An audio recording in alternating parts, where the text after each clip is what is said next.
So what we're going to do today is we're going to start off. I'm going to give a quick introduction, and then I'm going to let the panelists kind of explain more of their story after I do the introduction. First here, sitting to my left, is Elizabeth Mucci. Elizabeth is with Remax Edge out of Brooklyn and Staten Island, New York. She'll tell a little bit more of her story, but she's had many different roles in the real estate industry, and we'll definitely deep dive into her story in a little bit. In the center here, with a similar haircut and suit as mine, that is Giancarlo Casillo. He's a team leader at Keller Williams out of Westfield. I've had the pleasure of knowing JC for a couple years, and really thanks so much for coming out and doing this. At the end, Robert DiBiase.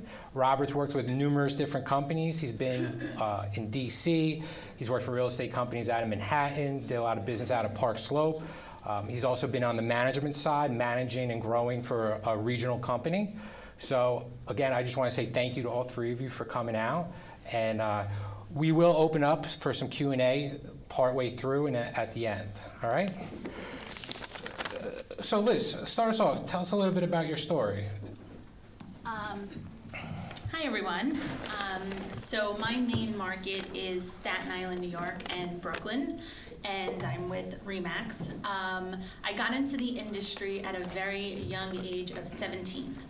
I started as a receptionist in a real estate office and quickly first saw all these agents coming in with very large checks.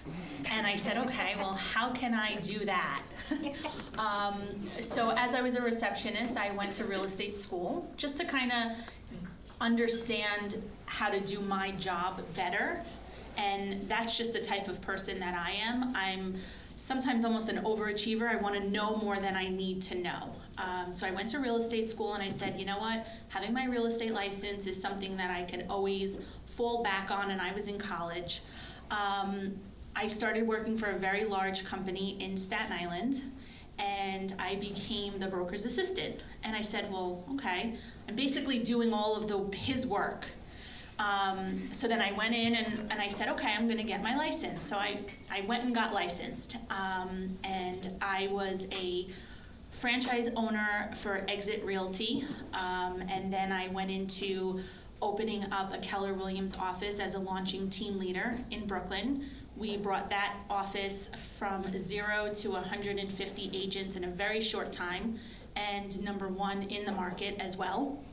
And then I helped launch an office for Keller Williams in Staten Island. And who you're in business with really matters. And that's pretty much how I got to Remax, and the rest is history. Oh, that's great. All right. Hello, everybody. My name is Giancarlo Casillo. I'm currently with Keller Williams in Westfield. I got into real estate by accident. In 2007, I graduated college with a degree in finance. Terrific time to graduate college with a degree in finance. So there were no jobs out there. I said, if I have to sell something, let's get into something interesting. So I started out as a solo agent, continued to grow from there, got into management at Weikert, actually, and was running their corporate headquarters office as recently as last year.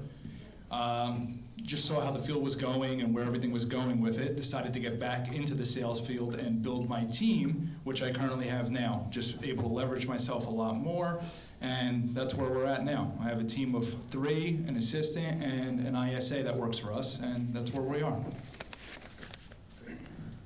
Good morning, everyone. So I started my real estate career at 18, very young as well, and really just part-time for the first few years as I was going to college.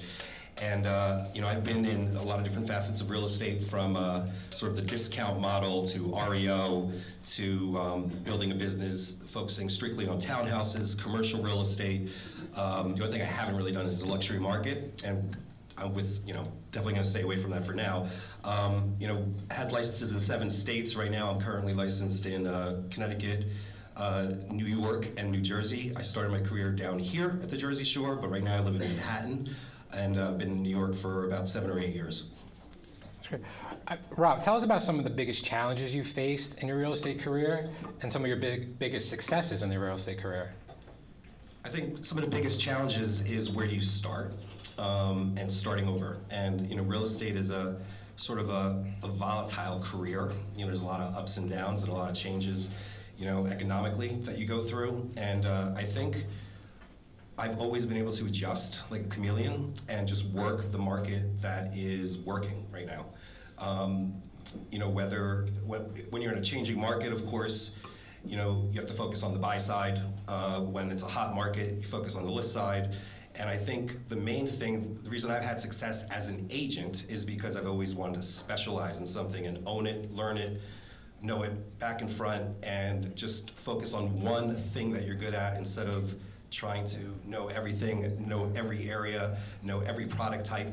And that's how I've been able to, you know, have a successful sales career. Right. No, I love that. I actually just did a video when I was talking about really being good at one or two things and going deep and not going wide. And I always use as an example Mariano Rivera. He was the closer for the New York Yankees. He had one pitch. It was called the cutter. You couldn't hit his pitch. He didn't have a great changeup, great curveball, but he had one pitch he dominated, and he was the first person you get 100% voted into the Hall of Fame. So I always say agents, it's super important to go deep and not go wide, because you'll enjoy it more and you'll be more successful. So I love that. What about you, JC? Really, the biggest struggle I think in real estate is getting started. You come in every day and it's great. I have my real estate license. What do you do with it, right? Kind of getting the systems in place. The best part about real estate is you don't have a boss to report to at 9 a.m. The worst part about real estate is you don't have a boss to report to at 9 a.m. So you really don't know what to do. That's why you really need to leverage the people around you, hopefully grow your business the right way, and get the systems and models in place. My biggest success with real estate came when I started to get it. Like you mentioned, getting into doing the same 2 or 3 things every single day, the routine and the habit, that's when you start to see the success and it click.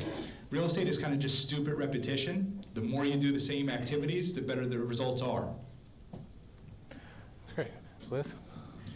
So it's very similar, is not get caught up in the hype of technology, what's new, new resources, new programs, what database is the best, like just focus on what your thing is. And so something for me, and when I went to RE/MAX and I was talking to Mike Napolitano, who is my broker, I said to him, I'm like, I feel like I have to do more. I need to get, and I have a very specific way that I do my business, and I personally do not lead generate.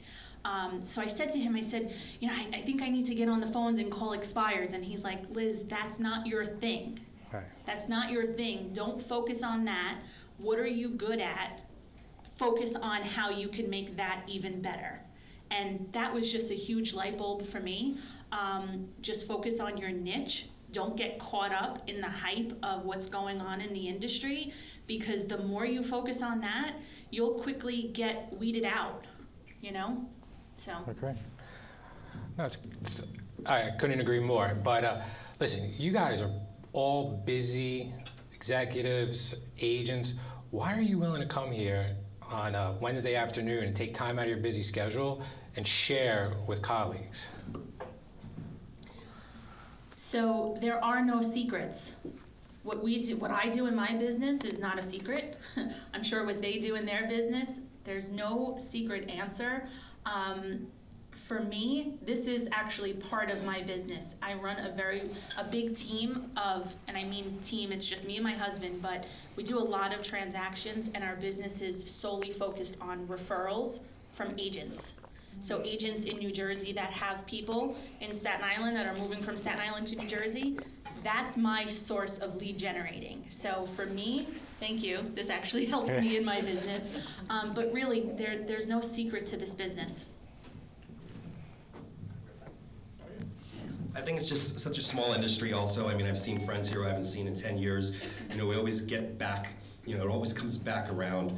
And we don't want the likes of Zillow or Amazon to take over us, right? I mean, we're still a people business, and it's on the, you know, boots on the ground type business. And, you know, we all want everybody to be successful so this industry continues to thrive.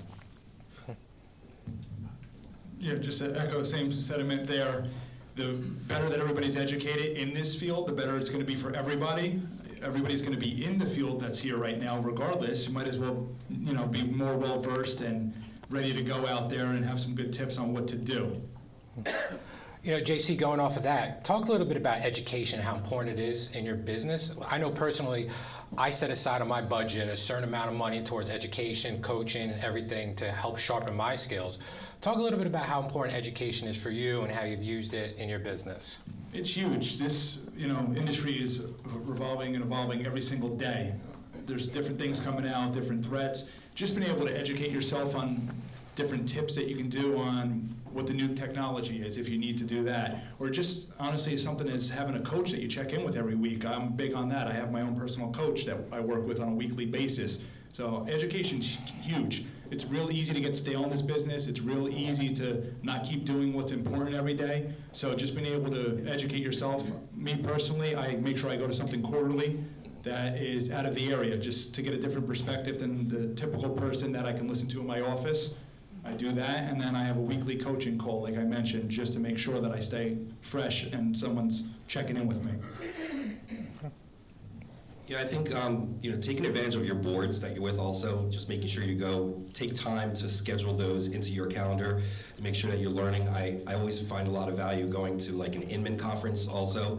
I know it's quite expensive, but you see every major player there, every new technology that's coming out, and then also, if you guys are going into your office, or if you're not, I would recommend that you do, unless you work for sort of a virtual company. I think you always want to be present, you want to be there early, you want to learn from the people around you. I think that's really important, and then people will also trust you for referral business throughout that office too. So one thing I learned, I was a previous team leader for a real estate franchise, and we would go to all of these trainings. Right? We go to trainings and we have the notebooks with all of the great notes in them, and then what happens? Never read them. No accountability. You come, you're so excited, you're pumped up, and you never implement anything on those papers. And I'm guilty of that too. But something that I learned was, from all of those notes, before you leave the room or the conference, pick one thing that you're going to implement in your business. Just one, even today, just get that one thing that you say, you know what, if I don't ever look at these notes again, it's okay. I found one thing that I can help build my business or increase my GCI or commission, whatever it is, and implement that. No, that's great. I want to change gears a little bit. So, Liz, do you consider yourself more of a listing agent or a buyer's agent? And talk about some of the strategies you do for lead generation, sort of how you systemize lead generation, costs you put into it. Can you just unpack that a little? So, as I mentioned before, I run a husband-wife team. My husband is here, he's in the back. And we have an ISA. So, as I mentioned before, I do not like to lead generate. It's not the thing that I'm best at, or maybe that's a limiting belief, because I know if I got on the phones, I can do it. But I hired an ISA who does my expired calls for me. Can you just let everybody know what an ISA is? So an ISA is an internal sales agent, inside sales agent. And what she does is she works full-time for me, and she basically calls expireds for sale by owners. She does a lot of circle prospecting around listings that we get, or open houses, things that, again, I just don't want to do, and there are things in my business that my time is worth more. And that's, again, personally for me. So I am a listing agent, and if anyone is familiar with the New York market, compensation is a very big issue for buyer's agents out there. So, and not to get into that, but when I started our team, coming from a leadership position, we had to decide, where is our time best spent? Is it with the buyer and getting paid X, or is it on the listing side, controlling the inventory? So that's pretty much what forced us to be listing agents. So we are listing agents. We only work buyers by referral. Okay. So if someone personally refers me a buyer, I will never turn down a referral, because I want to maintain that relationship with that agent. Yeah, actually, Liz, I just want to go a little further on that, especially with your experience. I'm a brand new agent. I've been in the business a month, 2 months, 6 months, and I really want to grow my business. What do you suggest I do? Team up with someone. Personally, I'm afraid if I was a brand new agent in the industry, what would I do first? But I think that teaming up with an agent in your office that's experienced, help do open houses. Maybe if they have a brand new listing, you can take that on almost as if you were the listing agent and door knock around it, circle prospect around it, do the open house, get to know people in the neighborhood, because real estate is a relationship business. That's how I treat it. It's all about relationships. Talk to people, hand out your business cards, no matter where you go. If you ask someone about real estate, they're always interested. You talk to people, and I sometimes have conversations with people and say, hey, ever think about getting your real estate license? Ever think about selling real estate? And almost every person says yes. Almost every person. So just have conversations with people around you. Start building a database. I'm very big on social media. So start creating a social media presence, because I know for me, when I go on appointments, people research me. People want to know that you're real. I've gone on appointments and people have said to me, oh, I've seen your wedding pictures online. And I'm like, oh, okay. right. Not sure if that's creepy or not. But you know what? You know that when I come to your door, I'm a real person. I have a family, I'm real, I do things on the weekend, I go to the beach, I go on vacation. I'm not, when you search my name, I'm gonna come up. Right. And I think that's so important. No, it's awesome. And I always say that's why you should have your Zillow profile up to date with your recent sales, your reviews, a current picture or a picture, because people are gonna, before you go in to list their house, they're gonna check you out. They're gonna look at your reviews, and if you're not up to date to that, it could affect your business. So that was great. How about you, Rob? There's a lot to unpack here. I mean, I remember I got a listing from my Zillow profile, a $3 million listing, just because I had it up to date and they saw that I was local in the market. Just a couple things to, I guess, touch on there. For one, I agree, you should definitely partner up with somebody if you're a newer agent. I think some agents have, this notion of, well, I don't want to come into a team and only make 35% on every sale or 25%. You have to take it on the chin a bit for a couple of years, I think. You're going to start building referral network, and then you'll have your wings and you'll be able to fly. The way I built my business on the listing side, I'm more of a listing agent. That's where I've always focused is, again, I specialize. I don't know if you're familiar. I know you're familiar with Brooklyn a little bit. I lived in Park Slope maybe about 6-7 years ago, and I took an area from 3rd Avenue to Prospect Park West, from 9th Street down to 22nd Street, very, very specific, focused on 3,600 buildings, and only focused on those buildings. These were 1, 2, 3, 4 families. Some of them were development sites. Any condos, co-ops, I always refer them, or I partnered with someone else on. If I had an opportunity in Greenpoint or Williamsburg or Manhattan, I would always bring someone else in it, because I knew I was not the expert there.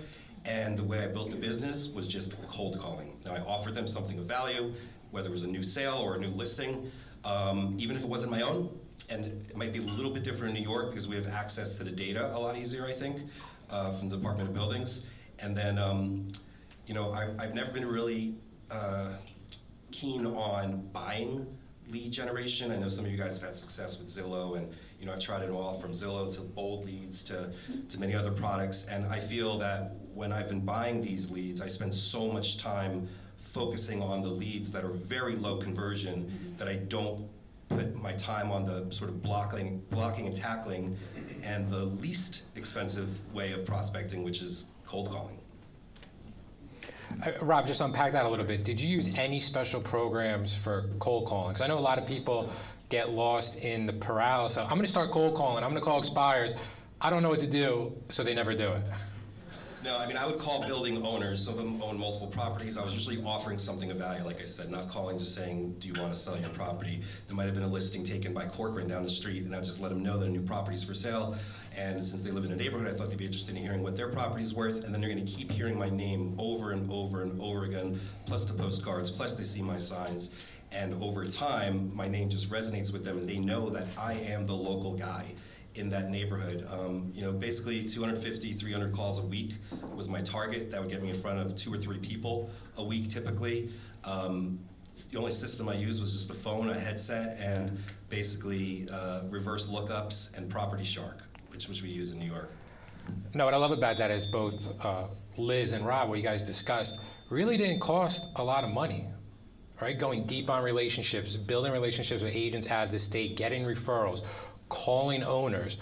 It's a trade-off. They didn't spend a lot of money, but they invested their time and effort into that. So that's why I say in this business, no matter what level you're at, it doesn't matter income-wise, everything else. If you put the work in, the results should follow. And consistency. And consistency. Consistency, consistency, consistency.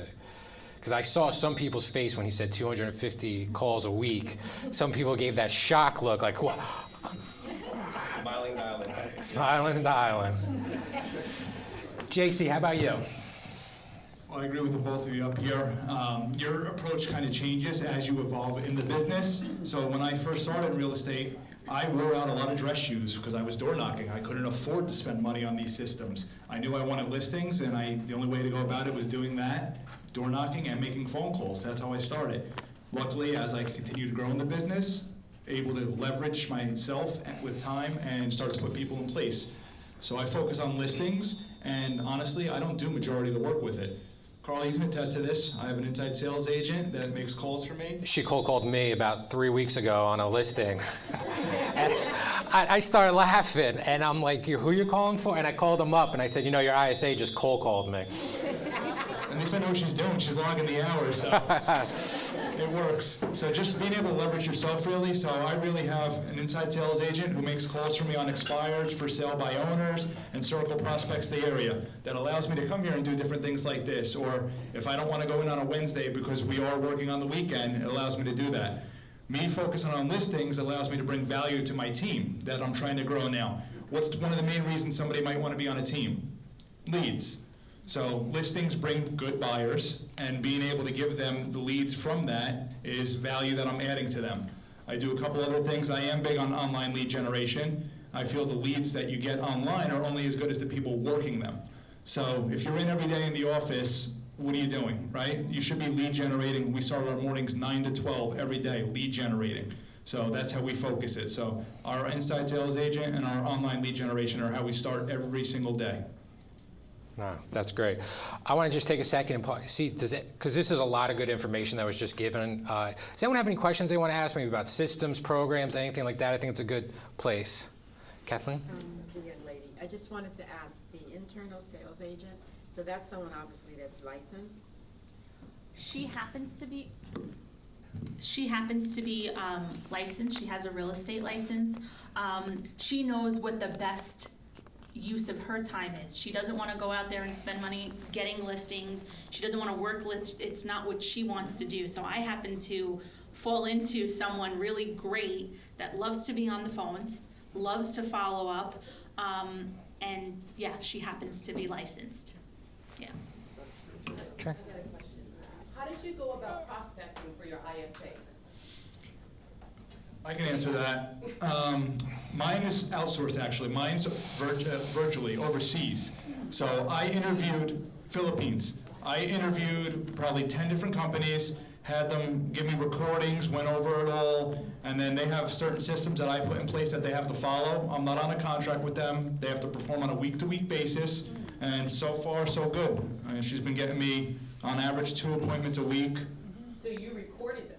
Yes. Okay. Recorded them for quality control. I'll review it at the end of each week to see what they're saying, what they're doing, making sure that what they're saying is in line with what we are, because they're not licensed. So I need to make sure that they're not doing anything illegal. I had one before this that I actually had to let go of because they called an active listing and caused problems for me. Luckily, I knew the listing agent, but I'm big on compliance, so I review it every week, and they're on a week-to-week. The one that I have now has been doing very well. They send me a tracker sheet at the end of every day of who they called, what the results were, what appointments they booked for me. They have access to mine and my team's Google Calendar. They plug in appointments where availability is there. Do you train them in objection handling? Yes. So I have scripts that I go over with them. We do a monthly role play with them, and a lot of them, if you get good ones, they already are familiar with it. They go through the training and they have it. There's companies out there that if you interview enough of them, they've done it for a long time. They have a lot of the, Mike Ferry scripts, and they're well versed on what to do and how to say it. Did you stay with people in New Jersey, or did you, oh no, you said that you outsourced to Philippines. It changes from, Here's me personally. I always say, you hire an inside sales agent in the office, right?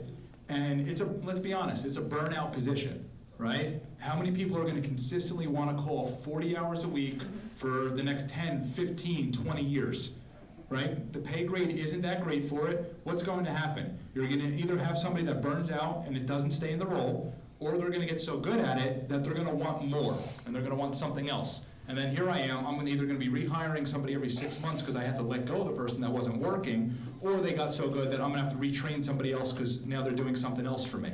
Whereas you pay $10 an hour outsourcing it, think about how much $10 an hour is in the Philippines. You get good quality work there, that's a lot of money there, and it goes a long way.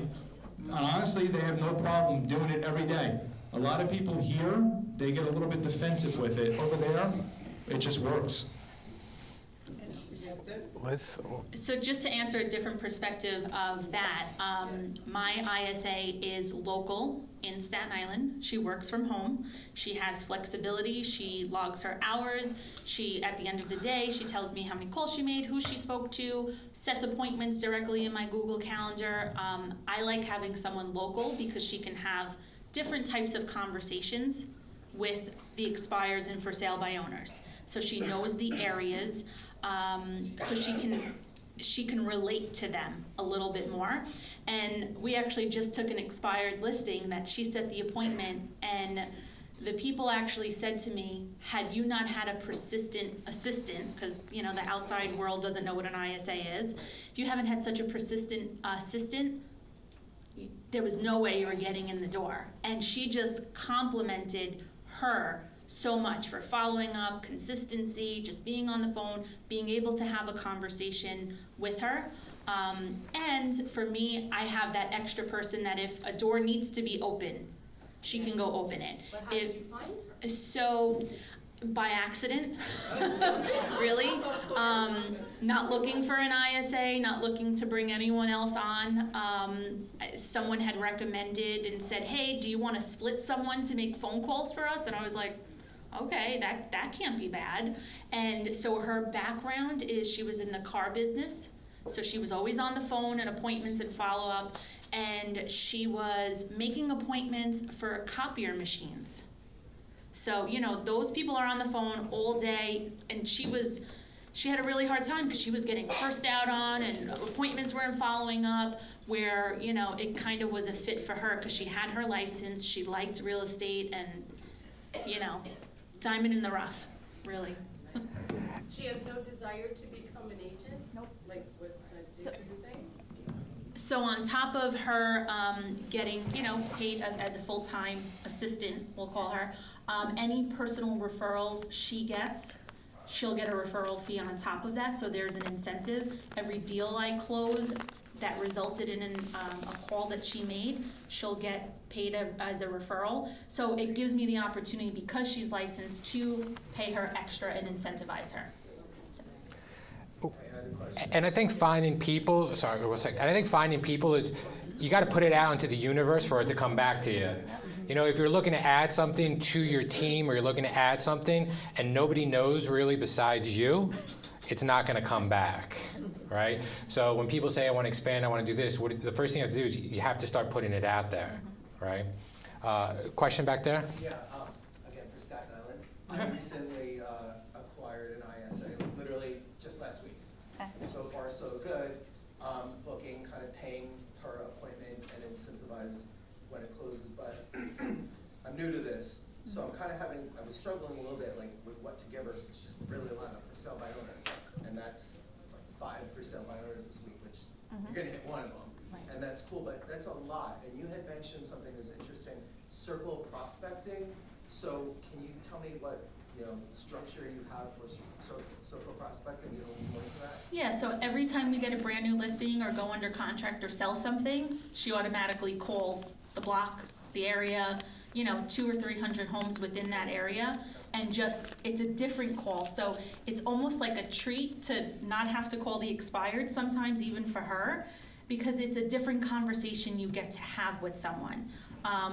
If you're a person that cold calls or deals with expires and FSBOs, you can easily get defeated. It's constant, or sometimes constant no's and hangs up and cursing you out and things like that, where she gets excited to make those phone calls too. So like I said, for my ISA, I pay her a salary, and then she gets incentivized by anything that closes. I don't pay per appointment. I only pay when it closes, the extra incentive. And then for calling the block, what systems, if you don't mind asking, are you using to get those like? We use Cole's Realty Resource to pull cell phone numbers, home numbers, and we get emails as well. So we'll put those in our database and send a blast out of a just Like the listed. department store or? No, COLES. Cole's Realty Resource, I think it is, if you just Google it. Yeah. Okay, thank you. You're welcome. Just to touch on that also, I use a similar model. I use Land Voice and feed it into Mojo, which is an automatic dialer. So I have this inside sales agent calling. All the voicemails that are being left are me. So they're pre-recorded. It's not her leaving the voicemail. I'm the callback number. So I'm the local expert. Her sole purpose is to get people to me, not to answer about the area or anything like that. So just to touch on your point, because it is important to make sure somebody local is speaking to them. That's great. We'll come back. There'll be chances for more questions later. But let's talk a little bit about goal setting. And I actually like to call goal setting milestone settings, because I feel sometimes people set goals and then you hit the goal and it's kind of like a letdown. So I like to call it a milestone, because you hit that milestone and you keep moving. But guys, talk to me a little bit about, I guess JC, you can start. Tell me a little bit about the goals you set personally, that you set for business, that you set for the team, because me knowing you, I also know you do set some pretty high personal goals and that you achieve them. So I'd love for you to share. Yeah, so touching on that, I'll get into my personal a little bit, which kind of helps me balance my work life. Personally, I just set easy goals for the team. 1 transaction per month for leads that are given to them through our system. I use right now Brivity, it's called. It's my CRM and my lead generation. So my goal for them is to close 1 lead through there per month and 1 through their sphere of influence. And then myself, my goal is to take on 3 listings per month. And it's really all appointment based. My goal is be in the office 9 to 12, Monday, Tuesday, Thursday, Friday with my team, lead generating. I feel that if we do that and hit those activities, that the results come from it. It's just really doing the repetition. Again, motivating yourself to be there and getting the good habits. I make sure I start my day at 5 o'clock in the morning. That's where my personal life comes in. That's kind of how I got into running the marathons and now doing an Ironman this week. It kind of helps set the tone for what I want to do with my business. So I definitely think getting in that repetition in the morning, starting your day the right way, building the good habits, the results will follow if you're doing those activities. I'd say focus more so on the appointments that you're going for, and then you'll see the dollars coming in from it. Great. Rob, how about you? Sure. I mean, my goal every week was basically going on 2 valuations, 2 new listing appointments. Every day I'd come to the office. Every day I'd come to the office, Monday through Friday. I'd get dressed, get there early, even if I didn't have an appointment that day, because I wanted to get there and be consistent, be on the phones. I'm not the type of guy who likes to work out of home with my shorts on, and you're always going to find some kind of distraction there. So I always felt like I was, like I said, present in the office every day as well. I always wanted to, in New York City, we double end a lot of our deals because we show our own listings for the most part. So my goal was always to double end half my transactions. I mean, it's 2 deals for the price of 1. And I was always able to do that by having a really good open house strategy. So I always set up 2 evening open houses every single week, besides typically about 4 on the weekends, and that's how I would always double end most of my transactions, because you're controlling the listing, you're controlling the buyers that are coming through, you're controlling the brokers that are coming through. But yeah, that's sort of my... So Rob, even after you're successful, you were doing open houses? Absolutely, yeah, because in New York, it's not a throw on a lockbox and just let another broker walk through there. You have to really sell the property, I think, and that's why I always had a challenge with just throwing a buyer agent on there, a newer agent who didn't know anything about the property, who didn't know the value add, who didn't know the development opportunities with it, because it's not a box. The things that I was working on in Brooklyn, a lot of it is geared towards developers and investors. You have to be able to explain the rent roll, you have to be able to explain the upside, the development opportunities, and just throwing a random agent in there, I felt they didn't have enough. And I've tried to just bring on agents to do that, but I always felt like I needed to be the face. That person who was coming in was also an investor typically, and I would have more opportunities by having that personal connection with them. No, that's great. Liz, how about you? So for me, having a why in this. So everyone should know why it is that they're getting up every day and going to work. And if you don't know, and it's not an easy thing to figure out, people think like, okay, you should know your why. But sometimes you have to dig a little to figure out, why is it that I'm doing what I'm doing? And on the tough days, you have to remind yourself of what that why is. So every year we create a business plan between October and November, and we kind of set out what our intentions are for the year coming up. And then every quarter, you want to check in on those goals. Okay, so if you know you need to close, say, 20 deals a year, okay, after the first quarter, are you there? Are you hitting that milestone? If you're not, are you changing the goal? Or are you readjusting and implementing new strategies? So that was a big thing for us. That's awesome. Yeah, and I always say too, with goal setting, is you got to be able to pivot. I think pivot's such a huge word. I just did a video recently about this, because you can have a goal and you could be going towards that goal, but markets can change, situations can change, your personal situation, your business situation can change, and you have to have that flexibility to go in that different direction, because it might actually take you past that goal, right? You can't get so tunnel vision on that one thing that you lose that flexibility. So no, it's all great points. You know, really what I want to ask too, especially with you three, because with your experiences as team leaders and executives, is, I mean, tell me a little bit about your first hire. Because one thing, and I'm going to talk about this in my next training with Mike, is there's a word capacity. There's only so much individuals can do where you have to start hiring to really be able to expand your business. And I always tell the story about the first time I hired somebody. I put an ad on Craigslist. I said, I need this, this, and this done. The person responded to the ad. They came to the office. We sat here like this. And they said, I could do X, Y, and Z. I said, okay, great, you're hired. Person comes into the office the first day, looks at me. I look at them. I said, so where are we going? What are we doing? They go, I don't know. I'm waiting for you to tell me. I'm like, well, you said you could do X, Y, Z, so I thought you already had this figured out. Guys, it lasted 2 weeks. And that was 2 weeks too long. You know, I always say that you should hire slow and fire fast. And I've done a lot of hiring, and I've done some firing in my time, but I always like to hear different perspectives, whether it be a team member, anything that was kind of your first hire, and any insight you could give on that. So you guys all know about my ISA. She is my one hire. It's just me and my husband. And Mike, my broker, will always talk to me, and I may give him a lead of someone who may want to join the company, and he'll say, hey, do you want them on your team? And I say, no. And that's just me personally. You have to know where you are in the business and how you want your structure to run. And I say to Mike, and I unless they have my last name, I don't want to build a team.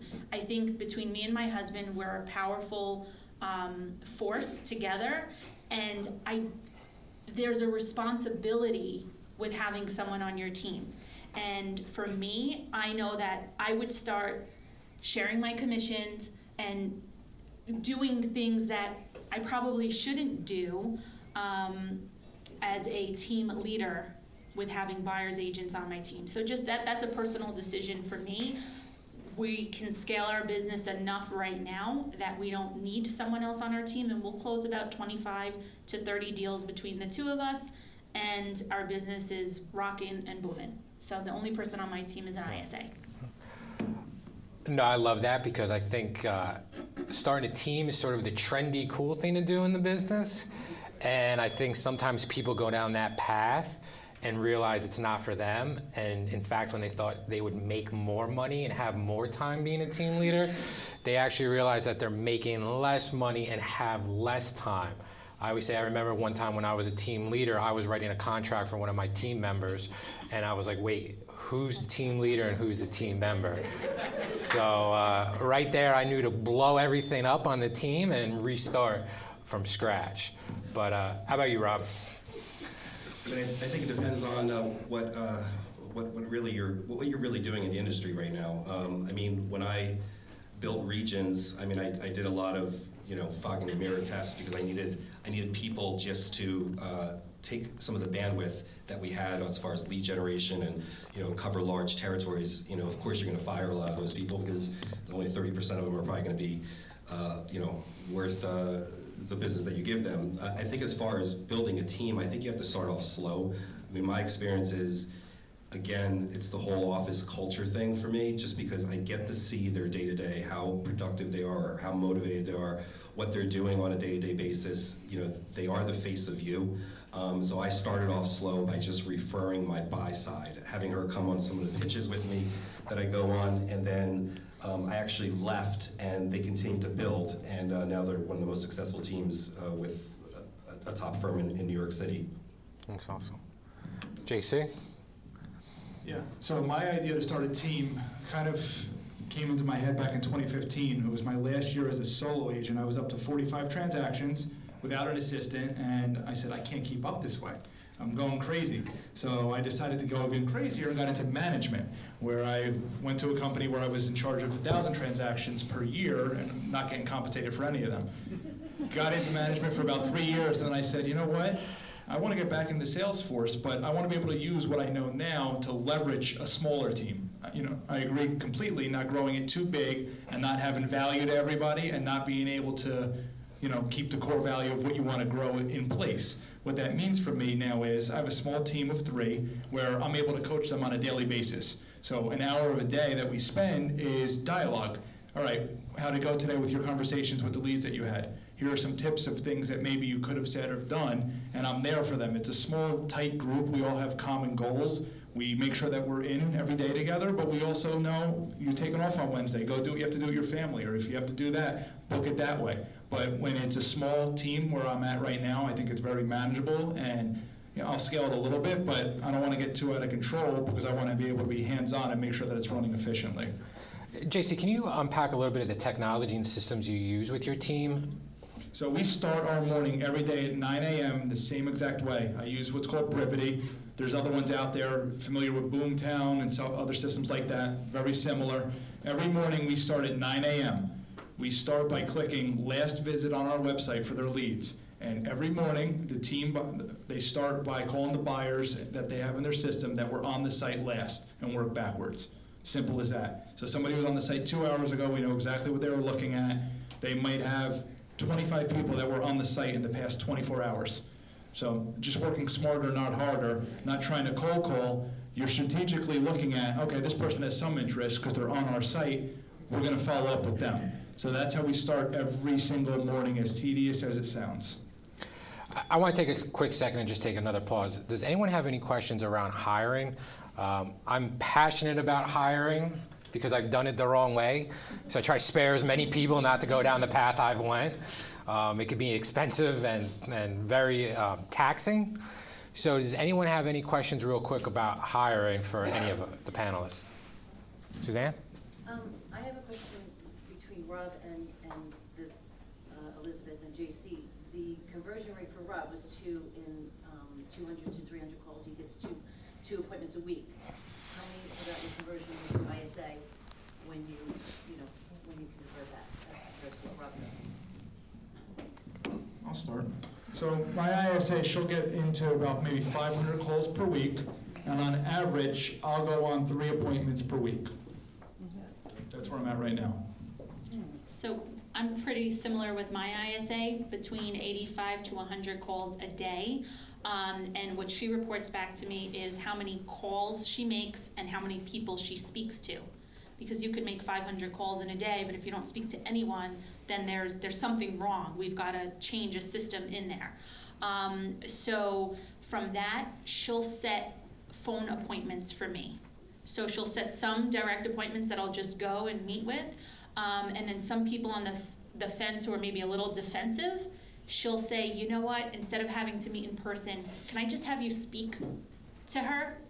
And she'll set phone appointments. So probably a week, I would say between in-person appointments and phone appointments, say 3 to 5 on a given week. And some weeks it's 0, but average 3 to 5 a week. Okay, so touching back on that again, you're taking the personal aspect out of it. by caller, like when I call, like how when Rob calls, it's just him on the phone. I get a lot of, when somebody else calls for me, I get a lot of like, why isn't Suzanne calling? You know, why isn't, you know, why am I getting a team member? Why am I getting an assistant? How do you get? We actually really don't get that. She doesn't get that response because it's almost, their defense mechanism kind of goes down a little, and it's someone that's just calling to see, hey, what happened? What happened with that expired?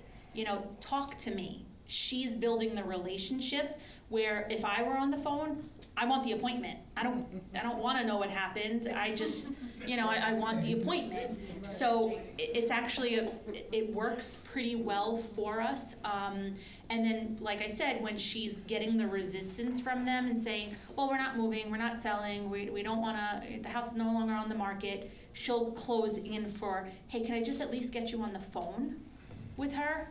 You know, maybe she can see something on the listing that, you know, I can't because I'm not, you know, the professional, but maybe she can see something. And when she's calling, again, because it's personal, even with me and her, and she's very local, she automatically knows the properties that we're selling, houses that we're listing, so she can immediately say, oh, you expired in Dungan Hills in Staten Island? We just actually closed on something there in record time over asking, you know, in 30 days. So now there's that personal touch. Okay, but with JC, you don't have that personal touch. I don't have that personal touch. So my ISA obviously is virtual. They have one goal, is to get people either on the phone with me or in person with me. If people say, why is he not calling directly? It's very simple. His job is, he's passionate about working closely with clients and educating people what they're working with. If you can give us 30 minutes of your time to meet with him and his team in person, he'll show you why he would be a good fit to work with you. I'm calling on his behalf because he's on appointments servicing his clients. Can you share where do I obtain the virtual assistant information, or can you share the one you use, anything like that? Sure, I could get Carl the information after this, and it's a team of them. So the one I work with works on behalf of a team. There's, I think, 10 or 15 of them with the company. There's a few companies out there that you can work with. I'll email you a few of them. Yeah, and you can outsource them, talk to them, see who's a good fit, and just go from there. But I definitely recommend doing something, because how many people in here can consistently say, like I can tell you right now, she's gonna get hung up on 90 times today. She's gonna call 100 people again tomorrow, or whatever the case may be, and she's gonna keep up. How many people in here can honestly say that you're gonna call an expired 6 to 12 times, right? They will, repetitively. She got me an appointment this week by somebody that told her to go to hell 4 times. They were gonna sell it by themselves. That didn't work out as planned, and she got me an appointment. I went Friday at 8 o'clock at night on a listing appointment now, and I think I'm gonna get it this week, that she got hung up on 4 times. How many people in here have the stomach to do that consistently and to get the results? Show of hands here, whoever hired somebody and it didn't work out. So I think the big takeaway from that is no matter, you know, hire, and I have a process on how we hire, and they have to fit that process to be hired, and we do not bend on that. So no matter whether you're hiring an ISA, an assistant, even team members, if you got to follow your process, but you have to also train and empower that person to do the job at the best level that they can do it. You know, if someone's really talented and you train them well, it's going to work. If somebody's not talented because you didn't do a good job screening, it's not going to work well. Question? When is the right time to hire somebody? Like, if you're new and not making any money, really, how you gonna have money to pay whoever you're hiring? Well, like I mentioned in the beginning, I didn't have the money. I first started in real estate. I was bartending nights just to supplement myself, honestly. So what I did was, I hit the doors. I went door knocking. I made calls myself.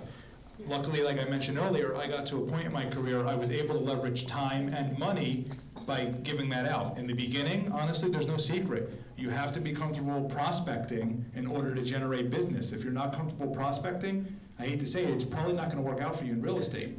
That's really the difference between the people that succeed and don't. Majority of this industry does not make it. And it's really not any big secret why, besides being repetitive in your technique to prospect for business. So I've been in the industry for about 13 years, and a few different roles. But when I got back into sales, my first year, you know, we didn't have an ISA, so that was, it was my second year being back into sales where I said, okay, well, something's gotta, we wanna make more money, close more deals, get more listings, so we need to implement something. And you know what? It was scary. It was scary because we were responsible for someone's pay every week. And if that doesn't push you, nothing will. I have a responsibility to make sure that really she has a job. But I also know that one transaction pretty much pays for her salary for the whole year for me. So even if she just gets me one, I still have all of these contacts that are constantly being called and talked about my team, my name, the company that I work with. So. And just to touch on it again, I got back into the sales field after being comfortable in a management position with a salary for 3, almost 4 years. I questioned myself in the beginning. I said, all right, I went from making X as a manager to 0 again. I didn't hire everybody right away. I said, let me see if I am as good as I thought I was at what I'm doing. And I started to build it from the beginning last year myself again, making the calls and doing all that. I said, okay, I still have what it takes. I'm gonna, source it out now the way I want it to. So really just believing in yourself to do those activities and having the confidence to do it. And I went through the same exact thing. I came from a management position and went back into sales, and I literally, with my husband, questioned, are we doing this? You go from a paycheck every, 2 weeks to being back in real estate, and even though I was seasoned and I grew an office to 150 agents and was helping agents build their teams, here I am back on the ground floor saying, do I need to go back and get a job? And this is a real conversation that me and my husband had, and it's like, well, what is your why? That's what pushed us. We didn't want to have a boss and work for anyone and have someone tell us what to do. So we created a business plan, went back to basics, just basics. You don't need any money to really start in real estate, pay your dues and all of that, but you just, relationships, it's just conversations with people. We pretty much spent no money our first year and built a business and made over $275,000 our first year back in the business. So. Any other questions about hiring, team members, admins? Yes. Not about hiring. Rob, could you share some of your commercial real estate experiences? And second, all the three of you, what keeps you motivated? Srini, you're stealing some of my questions that are coming up.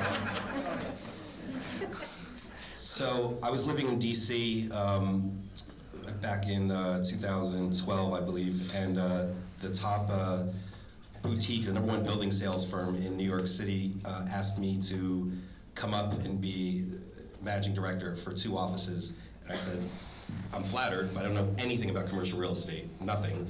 And they wanted just to have a different perspective coming from the residential world. So it was a chance to get back to my roots back here in New York City. So I took the position, and really my first year, it took a while to understand the business. Now, the one great thing about this company was, again, it was very territory and specialization. So everybody focused in one specific area, one specific product type, and knew it inside and out. And that's what I learned. And I was seeing these 25, 30-year-old kids making $1 million sitting in that chair. That's why I went back into sales. And I just followed that system where, again, it was like, the commercial world's a bit different. You are in the office every day, suit and tie. You look like you're slacking off if you're coming in at 8:15, right? So you're there every day from 8 to 6, 8 to 8, on the phones, nonstop, going out on your pitches, coming back, not taking the rest of the day off. So that discipline is what I learned there. And with commercial, the only thing that I really took into the residential world was development, multifamily, and some mixed use. To me, those were the 3 easiest to really grasp off of, instead of leasing and anything that has to do with any environmental problems. So I don't know if that answers your question about like commercial experience. I don't have a lot of commercial experience, but as a residential agent, I take that with me, and it makes me look smarter because my pitch is different. Because when I did my valuations, they were typically off of investment value. Even if it's not an investment property, there was still an investment value there, was an end user value there was a development value there. So my pitch wasn't, here are 3 comps that just closed. You know, it had a full analysis, and it just made me look like I knew what I was talking about. So what motivates you still today? Well, I mean, I go back and forth. I was telling before, you know, going from sales to management. I think when I'm in one role, I want the other role, and when I'm in that role, I want to go back. The one thing, I mean, it's not about money. It's part of it, you know, set yourself up for the future, but you have to love what you're doing. I mean, I love the flexibility of being in sales. I mean, you can get lazy when you're just an independent salesperson, but again, if you plan your day right, you have a great quality of life, you can go on vacation once a month and your business still runs. And that's what motivates me, is not having really to answer to somebody, and you know, just creating a legacy, so to speak. Okay. How about you, JC? What motivates you? Motivates me is just all the potential for the future. Real estate offers so many different opportunities, and a lot of people don't look at it as I own my own business, right? I can tell you right now, 30 years from now, I don't want to be sitting open houses on Sunday, but maybe I have a team of 10 that I still make residual income off of, where I have a few passive income streams coming in, and I own 10 investment properties, right? So just my motivation really is all the potential that I see down the line to live the life that I want to live, the way I want to live it, and not have to work, but have money coming in and work when I want to. So what motivates me, exactly like these guys said, is, you know, you have the opportunity to build something really great. It doesn't have to be big. It's whatever works for you. The flexibility, me and my husband want to start a family, and for me that was one of the biggest things and reasons why I wanted to be my own boss, was because I would like to raise my own children. I would like to drop them off to school and pick them up and be part of baseball and, you know, dance and all of those things, and that was really important to me, and that's really part of my why. So your why should be your motivating factor to push you to get up and do what it is that you need to do every day. And just like I said, just being your own boss. You can create something really amazing if you want to.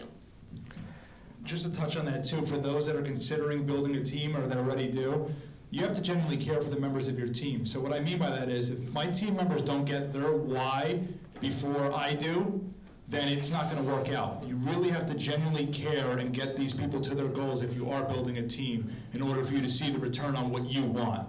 So just make sure that if you are a team or running a team, that you consider the team members you have first and foremost, because it's the only way it's really going to work long term. Yeah, if you don't care about the team members, they're going to see it right away, 100%.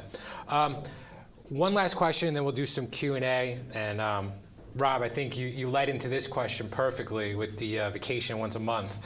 So who here in the audience, right? I see everyone's shaking their heads. Who here in the audience has ever felt like this business has been running their life? Right? You get to that point where you're so busy, you feel like the business is overtaking your life. We've all been there. You know, I think if you didn't raise your hand, we've all been there, right? How do you guys balance, we'll start with you, Rob, because the vacation's once a month. How do you guys balance that personal time and having that freedom with the business? I think initially you're really just grinding it. I mean, I didn't have that part until my business was sort of up and running after really 1.5 to 2 years. It took to really make it sort of turnkey. You know, it felt like every time I went on a vacation, somebody would call me and they want to list their property, and I'm, you know, on the other side of the world. So I think, you know, you have to, what I did, again, I always talk about specialization and where I work. I didn't even live in Park Slope at that point anymore. I actually made sure I got my hair cut there. I went to the gym there. I spent my entire day in that area, knowing that area, and you know, making the time to go on those personal appointments, putting them in your calendar, going to the gym. That was probably when I was in the best shape of my life, because I was in sales and I had that flexibility. And then the business just runs itself. I mean, after I left sales about 1.5 years ago, I still had a referral business coming in that I just passed back along to my former brokerage, you know, with the last one closing about 2 months ago. So it really runs itself as long as you build it from the start. You know, you just got to grind it at first. JC, how about you? How do you balance the personal time and business time? I value my time now a lot more than I used to. My wife said she knows I'm comfortable with what I'm doing because I won't go on an appointment at 11 o'clock at night anymore on a Friday. So what I mean by that is, how many people, if you got a buyer calling you right now, wants to see a property in a half hour, you're running out the door and you're on their schedule? You can't be that way. You really, as much as you can, I know especially in the beginning it's nerve-wracking because you never want to lose that opportunity. You have to value your time and say, great, I can show you that property. I can show it to you 11 o'clock tomorrow or 2 o'clock today. Which works better for you? Really taking control of your time, treating it as if you are in control of what the buyers are doing, you have to do that as much as possible, because if not, people will run you ragged in this business. So being able to stick to your schedule as much as you can, obviously things happen and you have to deviate once in a while, but really sticking to it, trusting in yourself, and having a plan to be able to block out personal time is huge. I tell my team, we sit down and do our calendar once a month. The first thing I want you putting in there is if your son has a T-ball game, block that out. If you have something that you have to do personal, block that out. That's first and foremost, because if you don't do that, you're gonna start to resent the business and it's not gonna work long term. You have to be willing to maybe lose a potential appointment here or there and know that if you stick to your plan, that you'll value yourself a lot more and it'll still work out at the end. And there's no better feeling than firing a client. The best feeling in the world. Honestly, if you can get to a point where you can fire a client because you don't need it, it's the best feeling in the world. Okay? Even now, I got rid of a listing because they wanted to be $100,000 overpriced. I paid for an appraisal out of my pocket. Still don't want to listen. Nobody's going to sell that house. But I have my team sitting there every weekend at an open house that they're not getting traffic at. It's just not productive for anything. Sometimes letting go of a client gets you more productive. And I say treat that personal appointment, the haircut, the T-ball game, whatever it might be. Not that I mean you have the haircut appointments. This takes a while. Well, for like Rob with the haircut appointments, but you treat that as an appointment and just like that, and that's a great way to balance everything. How about you, Liz? So being a listing agent, business still goes on if I'm not physically there, which, has been a real big help because showings can still happen no matter if I'm there or not. I do believe that there should be something on your calendar that you can look forward to. So pre-planning something, and I'm guilty of not doing that because my husband and I will know that it's gonna be a slow week or slow weekend and we'll be like, okay, where can we fly to? And that's how we've been vacationing, unfortunately, sometimes, because you don't wanna lose sight of the fact that you still need to run your business. So I'm a big proponent of put something in your calendar at least once a year that you can build that anticipation and look forward to something. It's just me and my husband, and we spend plenty of time together. So it's not like I have someone at home that's saying, hey, you're always on the go, you're always on appointments. We're spending our days literally together, so. Just to touch on that, it's a good point. When I first started in real estate, and I'm very competitive, so every month we had a sales meeting and they would go over who was number one, number two in the office. I'm like, I'm definitely gonna be number one in the office. I was 6 months in, I had 5 closings that month. Who was number one? The guy that was away for 5 weeks. I look at it and I said, how the hell does he do this every month? And he just had listings and knew how to leverage it. He was gone religiously every December for 5 weeks into January. He took these elaborate trips all over the place, and like clockwork, it still functioned and he still had closings every month. I called him because he had an international phone. I said, how the hell didn't I beat you and you haven't beat me for 3 weeks? Well, I was gonna say, who here ever feels slow in the business? Right? Book a vacation. Right? Because the day before you're going on the vacation, everybody starts calling you. Everybody's now, the person who wasn't ready to list for the last 2 years is magically ready when you're at Newark Airport about to step on a plane. So if you take anything out of this today, is book a vacation. And that's kind of the main reason why I thought of a team concept, right? Because it gives me leverage. I'm one person, I could be in one place at a time, but now I have buyer's agents. I want to make one of them my lead listing agent, where I can kind of take a step back and work on the operations. It gives you that opportunity where it's not all on you. You have other people that you can rely on to do the job for you, and you're also helping them build a better life by building more business as well. And when you're scaling a team, it can't be about you. No, If it's about you, it's gonna fail. Correct. Right? Bob? This is going to be, I am not in the real estate, I'm in the title end. We have a joint venture with Powell. And I'm listening to Carl and Olivia, and I'm listening, and everything you guys are saying sort of transcends into sort of every business. It's make sure your time is done, make sure you're working hard. So as I'm sitting here, I'm getting good advice, but it's from a different thing altogether. So I think that you can take this into anything that you do, really, from listening to you. It's sales, honestly. The same activities translate whatever sales field it is. It really just, we get to sell the best product, real estate, honestly. It's the easiest sale. It's not like you're selling a car where if you sell Mercedes and they want a BMW, you're screwed. You know, you can sell them any house in the state. We have the ability to do that. It's true, I used to work for AT&T. There you go. Any other questions? Over here? So I know like you're basically independent business yourself, you're a independent entity, but at a brokerage, how important is it to be in the right broker or have the right broker? It's everything. Well, I'll let you guys answer. I mean, it's very important. You know, obviously, I'm here for one reason. I'm very friendly with Carl and Olivier. They're great guys, and that's kind of why I'm here. Partnering up with somebody that's going to support you, offer items like this that bring value to your business is important, right? There's a lot of competition out there, and you just want to make sure you're aligned with somebody who's going to give you that value. I agree. Who you're in business with really matters. You know, if you're with the company and they don't have a good reputation, you're associated. No matter how good or great you are, you're still with that company. So when I was making a transition and figuring out, hey, where is my next move? It was purely because of my broker. No matter what brand he was with, and that's just the honest truth, it was him that I was getting into business with. His support, his value. He was a broker that, you know, built a 7-figure business. Who better can I learn from? You know, out of someone who's actually feet on the ground, doing it themselves, grinding every day, knows the area, knows the industry, and that's what I was personally looking for.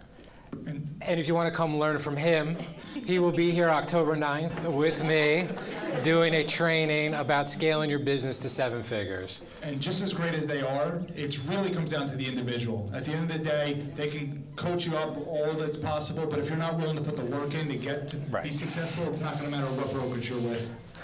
And to go on that is, you know, I think training gets lost in this industry. Training's great, but if you're not accountable and actionable, all the training in the world doesn't mean a thing. That's true. Huh? I mean, the only thing I'd like to add, and this might go against some of the grain, I don't always believe in just the brand. You know, it has to be the broker support, it has to be the people around you, their mission, their culture. You have to feel good around you, have to feel supported around them. You know, I've never really focused on just the brand at all. I know the brand might be able to help you get you through the door at times, but you know, it's you. It's not the brand at all. Yeah, I agree. Any other questions? Well, if there's no other questions, I just want to personally say thank you to the 3 of you for taking your time to do this, and thank you for all of you who attended. I hope you guys got some really good nuggets from this. I know I got a lot out of this. So again, guys, I just want to say thank you, and you know, if you guys can make it October 9th, just keep a lookout for the email. All right? Thanks, guys. Thank you.